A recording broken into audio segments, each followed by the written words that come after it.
Hello, welcome to science kitchenette. പലഹാരങ്ങൾ എല്ലാവർക്കും ഒരേപോലെ ഇഷ്ടമുള്ള ഒന്നാണ്, പ്രത്യേകിച്ച് മധുര പലഹാരങ്ങൾ. പഴം പിടിയും അതേപോലുള്ള ഒരു വിഭവമാണ്.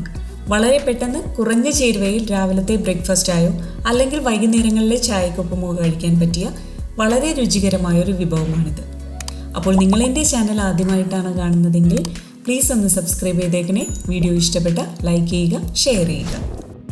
ആദ്യമേ തന്നെ പിടി തയ്യാറാക്കാൻ ആവശ്യമായ മാവ് കുഴച്ചെടുക്കാം. അതിനായി 1 കപ്പ് അരിപ്പൊടി, ഞാനിവിടെ ഇടിയപ്പത്തിൻ്റെ പൊടിയാണ് എടുത്തിരിക്കുന്നത്. ഇതിലേക്ക് അല്പം ഉപ്പും ചേർത്ത് നന്നായി മിക്സ് ചെയ്യുക.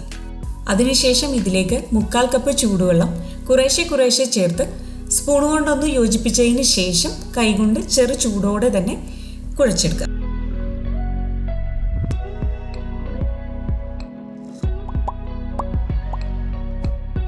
അതിനുശേഷം ഇത് ചെറിയ ഉരുളകളാക്കി എടുക്കുക.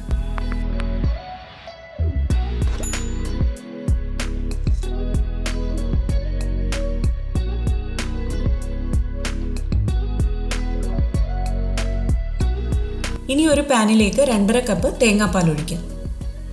തേങ്ങാപ്പാൽ ഒന്ന് ചൂടായി വരുമ്പോൾ ഇതിലേക്ക് തയ്യാറാക്കി വെച്ചിരിക്കുന്ന പിടി ചേർത്ത് കൊടുക്കുക.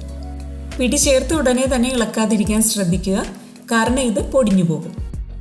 അപ്പോൾ ആദ്യം ഒരു 5 മിനിറ്റ് മൂടി വെച്ച് ലോ ടു മീഡിയം ഫ്ലെയിമിൽ വേവിക്കുക. 5 മിനിറ്റിന് ശേഷം മൂടി തുറന്ന് ഇതൊന്ന് ചുറ്റിച്ചു കൊടുക്കുക. ഇനി ഇത് വീണ്ടും ഒരു 5 മിനിറ്റ് കൂടി വേവിക്കുക.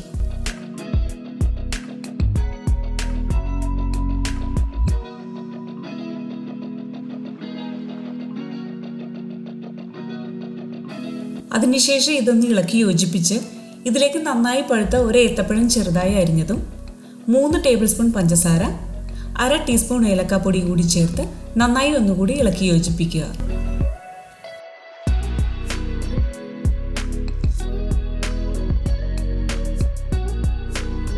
ഇനി ഒരു 5 മിനിറ്റ് കൂടി മൂടി വെച്ച് വേവിച്ചെടുത്ത പഴം പിടി തയ്യാർ.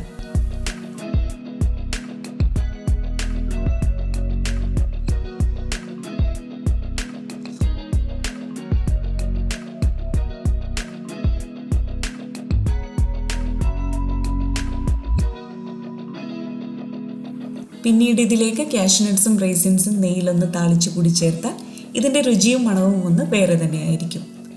വളരെ രുചി തന്നെയാണ്. എല്ലാവരും ട്രൈ ചെയ്ത് നോക്കുക. Thanks for watching.